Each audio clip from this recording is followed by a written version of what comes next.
The purpose of this lab was to find the amount of precipitate in each test tube and explain why there were different amounts. By doing this, we also found the limiting reactant. Before the lab, we knew stoichiometry was the study of quantitative relationships between the amounts of reactants and products formed. The limiting reactant is the reactant that determines how much of the product is made.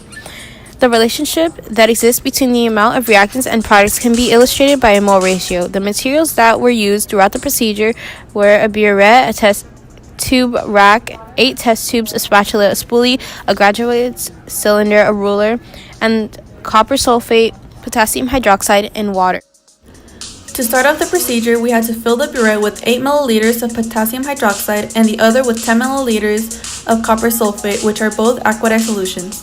While one person is filling the burettes, another person can be cleaning the test tubes with the spoolie. Once the test tubes are clean, label each from 1 through 8. Next, we started to fill each test tube to the given amounts that were provided by a table.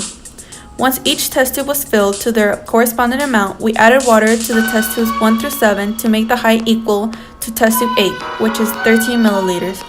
After test tubes 1 through 7 were filled with water to the appropriate amount, we mixed all the substances together with a spatula. After each test tube was mixed, we set the timer for 15 minutes. If after the 15 minutes there were 2 layers of precipitate, mix again and wait 10 minutes for it to settle. The observations we made in the beginning of the lab when we initially poured the substances in the test tubes were that the copper sulfate is a light blue transparent liquid and the potassium hydroxide is clear.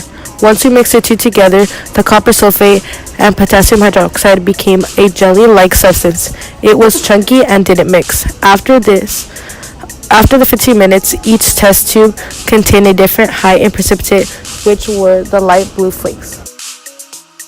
When graphing the different types of precipitate, we noticed that it increased from test tubes 1 through 4, but then decreased and increased throughout test tubes 5 through 8. The test tube that had the most precipitate was test tube 6, and the one that had the least was test tube 1.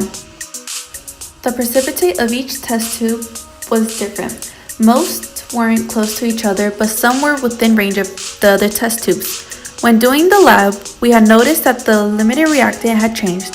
At first, it was copper sulfate in test tubes 1 through 4, but then it had changed to being potassium hydroxide in test tubes 5 through 8. Each test tube had a different mole ratio. Not every test tube had the perfect mole ratio of 1 copper sulfate to 2 potassium hydroxide. In order to find the mole ratio for each test tube, you had to find the amount of moles present in each. The only test tube that had a perfect mole ratio was test tube number 5. It had 0.0005 moles of copper sulfate to 0.001 moles of potassium hydroxide, which gives you the perfect mole ratio of 1 to 2.